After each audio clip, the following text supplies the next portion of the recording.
Today we will discuss our next class of hydrocarbons which is alkenes. ठीक है, alkenes simple words में अगर हमें डिफ़ाइन करना हो, ऐसे हाइड्रोकार्बन्स जिनमें डबल बॉन्ड प्रेजेंट हो उनको क्या कहते हैं, alkenes. तो उनकी डेफिनेशन क्या है, the hydrocarbons which contain at least one double bond between carbon atoms. कि ऐसे हाइड्रोकार्बन जिनमें कम से कम एक डबल बॉन्ड होना चाहिए. एक डबल बॉन्ड अगर प्रेजेंट होगा तो उन हाइड्रोकार्बन्स को हम क्या कहेंगे, alkenes. ये जो डबल बॉन्ड है ये एक भी हो सकता है और एक से ज़्यादा भी हो सकता है, लेकिन मिनिमम नंबर कितना है, वन. अगर वन डबल बॉन्ड भी प्रेजेंट होगा तो वो हाइड्रोकार्बन हमारे पास कौन सी क्लास में आएगा, अल्कीन्स में आएगा. ओके, उसके बाद हमारे पास आ जाता है अदर नेम. अदर नेम इसका हमने लेटिन लैंग्वेज से डिराइव किया है विच इज़ द वर्ड ओलिफेंस. ओलिफेंस का मतलब क्या है, ऑयल फॉर्मिंग. ऑयल फॉर्मिंग हम इनको क्यों कहते हैं, क्योंकि मोस्टली जितनी भी अल्कीन्स होती हैं वो ऑयल फॉर्मेशन में उनको हम यूज़ करते हैं, इसीलिए हम इनको क्या कहते हैं, ओलिफेंस कहते हैं. नेक्स्ट आ जाता है इनका जनरल फार्मूला. जिस तरह से अल्केन्स का जनरल फार्मूला है, अल्कीन्स का भी जनरल फार्मूला है which is CnH2n and here n is also the number of carbon atoms. Same जिस तरह से अल्केन्स के लिए हमने फार्मूलाज डिराइव किए थे, उसी तरह से हम अल्कीन्स के लिए करेंगे. फॉर एग्ज़ाम्पल हमारे पास अगर हमें ऐसी अल्कीन चाहिए जिसमें कार्बन नंबर कितने होने चाहिए, 2 होने चाहिए. ठीक है, और ये याद रखना है अल्कीन्स का जो फर्स्ट मेंबर है वो इथीन से स्टार्ट होता है जिसमें 2 कार्बन एटम्स होते हैं. मीथीन इसमें नहीं होता क्योंकि हमने डेफिनेशन में बात की है there should be one double bond between carbon atoms. तो बिटवीन में कम से कम 2 कार्बन तो आते ही हैं. ठीक है, तो 2 कार्बन होंगे तभी उनमें डबल बॉन्ड बनेगा, तभी हम उसको क्या कहेंगे, अल्कीन. एक कार्बन अगर होगा तो उसका डबल बॉन्ड किसी दूसरे कार्बन के साथ नहीं बन सकता, तो वो हमारे पास कंपाउंड भी एग्जिस्ट नहीं कर सकता. ओके, तो हमारे पास जब 2 कार्बन वाली अल्कीन होगी, n की वैल्यू 2 होगी, फार्मूला में वैल्यू पुट करेंगे तो ये क्या बन जाएगा, C2H4. ठीक है, जिसका स्ट्रक्चर इस तरह से बनेगा, कार्बन और दूसरा कार्बन, ये सेकंड कार्बन है, इसके बीच में हमें कौन सा बॉन्ड ड्रॉ करना होगा, डबल बॉन्ड. अब कितने हाइड्रोजन है, 4 हाइड्रोजन. अब 4 हाइड्रोजन हम इन कार्बन्स के साथ इस तरह से अटैच करेंगे कि इस कार्बन के भी 4 बॉन्ड्स कंप्लीट हो जाएं और इस कार्बन के भी 4 बॉन्ड्स कंप्लीट हो जाएं. अब इस कार्बन का एक बॉन्ड ये है, ठीक है, और दूसरा बॉन्ड ये थर्ड बॉन्ड और ये फोर्थ बॉन्ड. तो 2 हाइड्रोजन फर्स्ट कार्बन के साथ अटैच होंगे और सेकंड कार्बन के बॉन्ड्स अगर हम देखें 1 and 2 2 बने हुए हैं, तो इसके और कितने बॉन्ड्स बनाने होंगे, 2 बॉन्ड्स. तो 2 हाइड्रोजन हम यहाँ पे इस कार्बन के साथ अटैच कर लेंगे तो ये हमारे पास ईथीन का क्या होगा, स्ट्रक्चर बन जाएगा. ओके, उसके बाद अगर हमारे पास सेकंड एग्जांपल देखना चाहें, ऐसी अल्कीन हमें रिक्वायर्ड है जिसमें 3 कार्बन एटम्स होने चाहिए. तो फार्मूला हमारे पास क्या है, CnH2n. वैल्यूज़ पुट करेंगे तो फाइनली हमारे पास क्या आ जाएगा, C3H6. पहले हम C3 को देख लेते हैं, carbon number 1, carbon number 2 and carbon number 3. अब ये जो डबल बॉन्ड है ये आप यहाँ पे भी ड्रॉ कर सकते हैं और यहाँ पे भी ड्रॉ कर सकते हैं. जहाँ पे आप ड्रॉ करना चाहें वो करेक्ट है.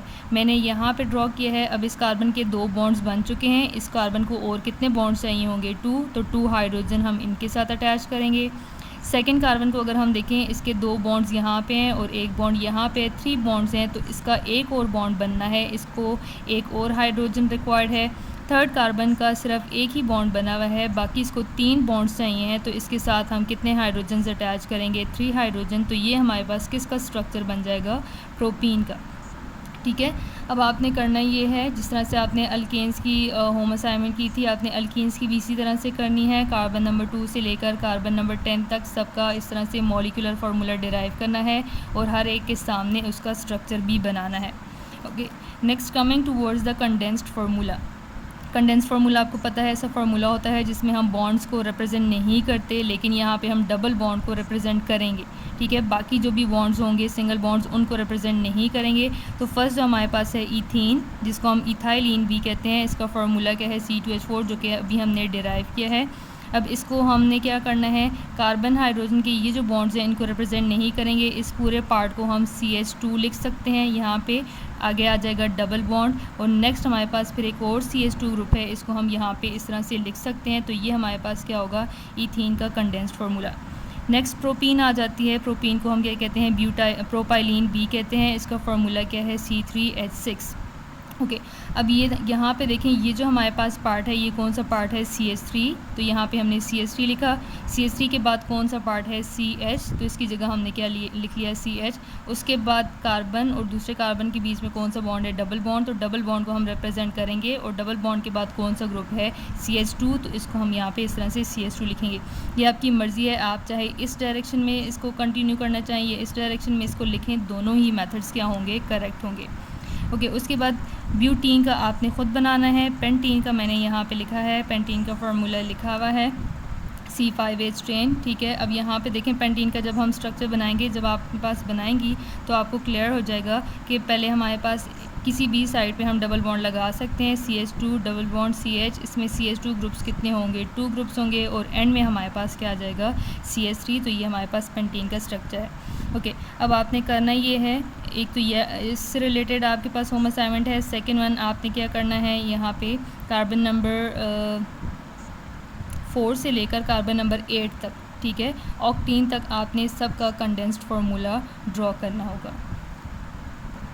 ओके, उसके बाद हमारे पास आ रहा है electron cross and dot formula, ठीक है। ये हमने पहले भी इसकी प्रैक्टिस की हुई है। किसी भी एक एटम के इलेक्ट्रॉन्स को हम डॉट से रिप्रेजेंट करेंगे, और जो दूसरा एटम होगा उसके इलेक्ट्रॉन्स को हम किससे रिप्रेजेंट करेंगे, विद द क्रॉस, ठीक है। तो यहाँ पे हम कार्बन के इलेक्ट्रॉन्स को डॉट से रिप्रेजेंट कर लेते हैं, और हाइड्रोजन के इलेक्ट्रॉन्स को क्रॉस से। और कार्बन का हमें पता है एक कार्बन के पास कितने वैलेंस इलेक्ट्रॉन्स होते हैं, it has 6 valence electrons. Okay, तो ईथीन है, ये फर्स्ट कार्बन हमने लिया, इसके 1 2 3 एंड 4, यहाँ पे सेकंड कार्बन 1 2 3 एंड 4, जहाँ पे डबल बॉन्ड होगा आपने वहाँ पे 2 2 इलेक्ट्रॉन्स मेंशन करने हैं। ये जो ऊपर वाले 2 इलेक्ट्रॉन्स हैं ये एक बॉन्ड बनाएंगे, और ये जो नीचे वाले 2 इलेक्ट्रॉन्स हैं ये दूसरा बॉन्ड, यहाँ पे डबल बॉन्ड है। हाइड्रोजन, इसके इलेक्ट्रॉन को हमने क्रॉस से मेंशन किया, second hydrogen with the cross, यहाँ पे सेकेंड कार्बन का हाइड्रोजन, और यहाँ पे ये सेकेंड हाइड्रोजन, और इसके इलेक्ट्रॉन्स को हम किससे रिप्रेजेंट करेंगे, विद द क्रॉस। नेक्स्ट हमारे पास आ रहा है प्रोपीन, ठीक है। प्रोपीन में कार्बन के इलेक्ट्रॉन्स को हम डॉट से रिप्रेजेंट करेंगे। फर्स्ट कार्बन के 4 इलेक्ट्रॉन्स हैं, 1 2 3 एंड 4, ठीक है। सेकंड कार्बन में हमारे पास 1 2 3 एंड 4, थर्ड कार्बन का भी 1 2 3 एंड 4, और सबके साथ हाइड्रोजन अटैच करेंगे जितने जितने रिक्वायर्ड होंगे, और हाइड्रोजन के इलेक्ट्रॉन्स को हमने किससे रिप्रेजेंट करना है, विद द क्रॉस। ओके, अब इलेक्ट्रॉन क्रॉस एंड डॉट से रिलेटेड आपकी होम असाइनमेंट ये है कि आपने इथीन और प्रोपीन का मैंने बना लिया, आपने ब्यूटीन और पेंटीन का dot and cross structure draw करके मुझे शो करना है। ओके, नेक्स्ट आ जाते हैं नॉमेनक्लेचर की तरफ। नेमिंग किस तरह से होगी। ओके, सबसे सिंपल वन जो हमारे पास है CH2 डबल बॉन्ड CH2, इसमें कोई रूल नहीं है, बस सिंपल से इसका नेम है which will be ethene. Okay, उसके बाद सेकेंड एग्जाम्पल को अगर हम देखना चाहें, यहाँ पे हमारे पास कितने कार्बन है, 4 कार्बन आइटम। अब इसमें भी हमने वही रूल्स को फॉलो करना है। लॉन्गेस्ट चेन हमने सेलेक्ट करनी है, लॉन्गेस्ट चेन वही होनी चाहिए है जिसमें डबल बॉन्ड होना चाहिए। ऐसा ना हो आप कोई ऐसी चेन सेलेक्ट करें जिसमें डबल बॉन्ड ही प्रेजेंट ना हो। तो डबल बॉन्ड वाले को हमने लॉन्गेस्ट चेन, अब इसमें कोई भी ब्रांच नहीं है, तो ये जो स्ट्रेट वन है ये हमारी क्या होगी, पेरेंट चेन होगी। ओके, अब नंबरिंग की तरफ आ जाते हैं। यहाँ पे हमने जिस तरह से अल्केन्स में कहा, हम ब्रांच को देखेंगे, जहाँ से ब्रांच को मिनिमम नंबर मिलेगा वहाँ से नंबरिंग स्टार्ट करेंगे। यहाँ पे हम ब्रांच को नहीं, डबल बॉन्ड को प्रेफर करेंगे। जिस साइड से डबल बॉन्ड को लोएस्ट नंबर मिलेगा वहाँ से नंबरिंग स्टार्ट होगी। तो अगर हम यहाँ से करेंगे तो 1 कार्बन और 2 कार्बन के बीच में क्या आ रहा है, डबल बॉन्ड। अगर हम यहाँ से आए 1 2 3 एंड 4, तो थर्ड और फोर्थ कार्बन के बीच में डबल बॉन्ड आ रहा है, तो नंबरिंग यहाँ से होगी 1 2 3 एंड 4। जब आप नाम लिखेंगे तो जिन कार्बन के बीच में डबल बॉन्ड प्रेजेंट है उन दोनों में से भी आपने देखना है जो लोवेस्ट नंबर होगा उसको आपने पेरेंट नेम से पहले लिखना है, ठीक है। किस तरह से, अब इसमें डबल बॉन्ड कहाँ पे, कार्बन नंबर 1 और 2 के बीच में, तो 1 जो है वो स्मॉलर नंबर है तो हम क्या लिखेंगे 1, और 4 कार्बन है तो हम क्या लिखेंगे ब्यूट, और यहाँ पे डबल बॉन्ड है तो अब हम इसे एन नहीं लिखेंगे बल्कि क्या लिखेंगे इन, तो इसका नेम क्या हो जाएगा 1 ब्यूटीन।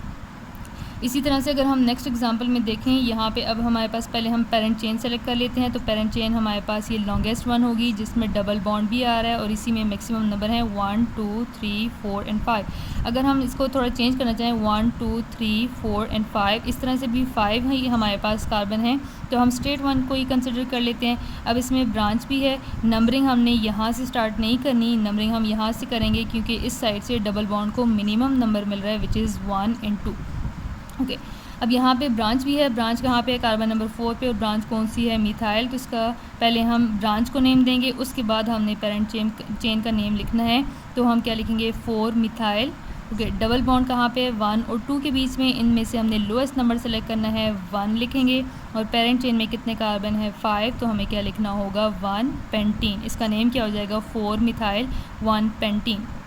ओके, नेक्स्ट एग्जांपल अगर हम देखना चाहें, अब यहाँ पे हमारे पास पहले हम पेरेंट चेन देख लेते हैं। स्ट्रेट वन बनेगी 1 2 3 4 5 6 एंड 7। लॉन्गेस्ट चेन में 7 कार्बन है, मैक्सिमम है। एक और चेन अगर हम देखना चाहें 1 2 3 4 5 एंड 6, ठीक है। अब इसमें कम है तो इसको हम सेलेक्ट नहीं करेंगे, ठीक है। अब यहाँ पे अगर हम देखना चाहें, हमने नंबरिंग कौन से एंड से स्टार्ट करनी है, यहाँ से नहीं करेंगे। ब्रांच को हमने नहीं देखना, बल्कि किसको देखना है? डबल बॉन्ड को। तो इस साइड से अगर हम आएंगे तो डबल बॉन्ड को सेकंड नंबर मिलेगा। यहाँ से दूसरी साइड से आएंगे तो डबल बॉन्ड को कौन सा नंबर मिलेगा? 1 2 3 4 एंड 5। तो हमने लोएस्ट नंबर वाली साइड से ही आना है। नंबरिंग यहाँ से स्टार्ट होगी। अब इसमें ब्रांच कहाँ पे है? पहले ब्रांच का नेम लिखेंगे कार्बन नंबर 5 पे, और ये कौन सी है? मिथाइल। तो पहले क्या आ जाएगा? 5 मिथाइल। अब डबल बॉन्ड को देखना है, डबल बॉन्ड कहाँ पे है? 2 और 3 के बीच में, तो हमने लोएस्ट नंबर लेना है। तो इसका नेम क्या होगा? 2। और टोटल नंबर कितने हैं? 7। तो 7 के लिए हम वर्ड यूज़ करते हैं हेप्ट, और डबल बॉन्ड है तो इसके लिए हम क्या लिखेंगे? हेप्टेन नहीं होगा, बल्कि ये क्या हो जाएगा? हेप्टीन। नेक्स्ट एग्जांपल में अगर हम देखना चाहें, first of all we have to select the longest chain. Longest chain अगर हम देखना चाहें, अब 1 2 3 एंड 4 ये वाली नहीं बनेगी क्योंकि इसमें डबल बॉन्ड नहीं है। सेकेंड 1 2 3 4 5 6 7 एंड 8 ये बन सकती है। इसमें हमारे पास 8 कार्बन है। एक और देख लेते हैं 1 2 3 4 5 6 एंड 7। अब इसमें 7 है तो हमने ज़्यादा कार्बन वाली को सेलेक्ट करनी है, तो स्ट्रेट वन होगी। अब नंबरिंग कहाँ से होगी? यहाँ से अगर हम आएँ तो डबल बॉन्ड को मिनिमम नंबर कौन सा मिल रहा है? 1 2 3 एंड 4। यहाँ से अगर आएंगे 1 2 3 एंड 4, दोनों साइड से सेम। अब जब इस तरह से होगा तो फिर हम ब्रांच को देखेंगे। यहाँ से अगर हम आएँ तो थर्ड कार्बन पे ब्रांच आ रही है, और यहाँ से अगर हम आएँ तब भी थर्ड कार्बन पे ब्रांच आ रही है, तो हम किसी भी साइड से कर सकते हैं। हमने यहाँ से नंबरिंग की है। अब यहाँ पे 2 ब्रांचेस हैं, एक कार्बन नंबर 6 पे है इथाइल और दूसरी कार्बन नंबर 3 पे है मीथाइल। तो हमने पढ़ा हुआ है कि जब हमारे पास डिफरेंट ब्रांचेस होंगी तो हम अल्फ़ाबेटिकल ऑर्डर फॉलो करते हैं। इथाइल है, ई पहले आता है, एम बाद में आता है, तो ये क्या होगा? 6 इथाइल 3 मिथाइल। और डबल बॉन्ड कहाँ पे? बिटवीन 4 एंड 5, तो हम 4 लिखेंगे 4। और चेन में टोटल कार्बन कितने? 8, तो ये क्या हो जाएगा? 4 ऑक्टीन। और नेम इसका कम्प्लीटली क्या हो जाएगा? 6 इथाइल 3 मिथाइल 4 ऑक्टीन।